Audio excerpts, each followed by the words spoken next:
Salpe, selamat siang, salam sejahtera untuk kita semua. Adil Kak Talino Bacuramin Kak Saruga Basengat Kak Jubata.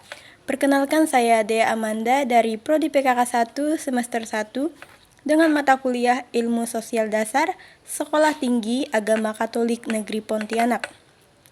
Baiklah, di sini saya akan mempresentasikan hasil resume dan rangkuman pertemuan yang kelima tentang kebudayaan.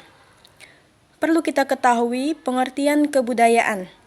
Kebudayaan atau budaya adalah keseluruhan sistem nilai, norma, pengetahuan, adat istiadat, seni, kepercayaan, hukum, dan kebiasaan yang dimiliki suatu kelompok atau masyarakat diwariskan dari generasi ke generasi.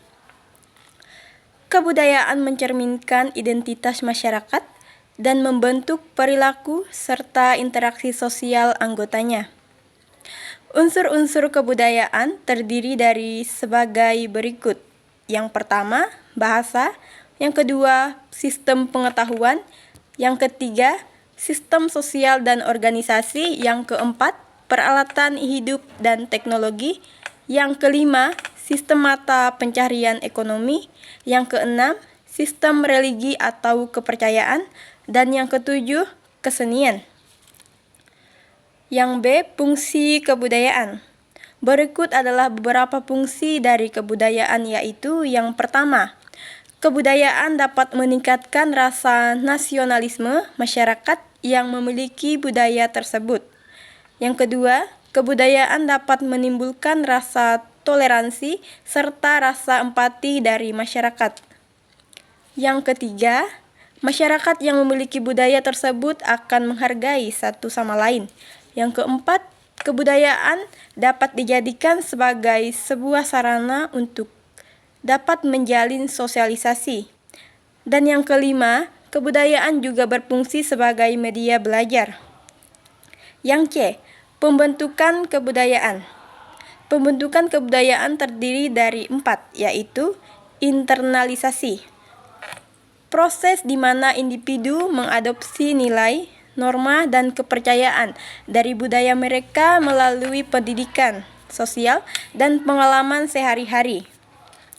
Orang membentuk identitas mereka dan memahami perilaku yang diterima dalam masyarakat.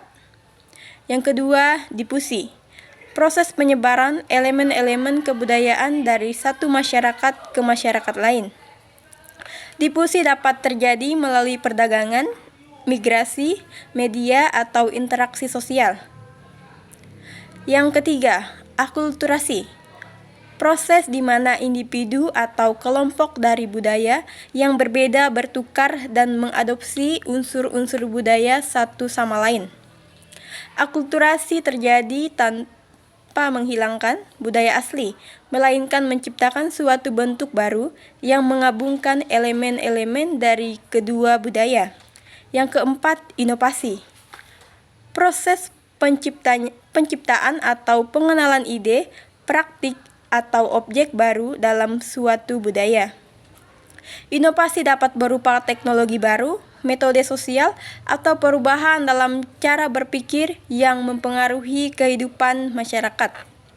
Yang D, perubahan kebudayaan. Perubahan kebudayaan antara lain meliputi yang pertama, kontak dengan budaya lain. Contohnya, bahasa, penggunaan kata-kata atau frasa dari bahasa asing dalam percakapan sehari-hari, seperti istilah teknologi atau lain-lain. Yang kedua, perkembangan teknologi, contohnya komunikasi. Kemunculan internet media sosial telah mengubah cara orang berinteraksi, memungkinkan komunikasi instan di seluruh dunia, dan membentuk budaya baru dalam berbagi informasi. Yang ketiga, perubahan lingkungan. Perubahan iklim yang mempengaruhi pola curah hujan dapat mengubah jenis tanaman yang dibudidayakan. Dan yang keempat, perubahan sosial dan politik. Contohnya, pengaruh globalisasi.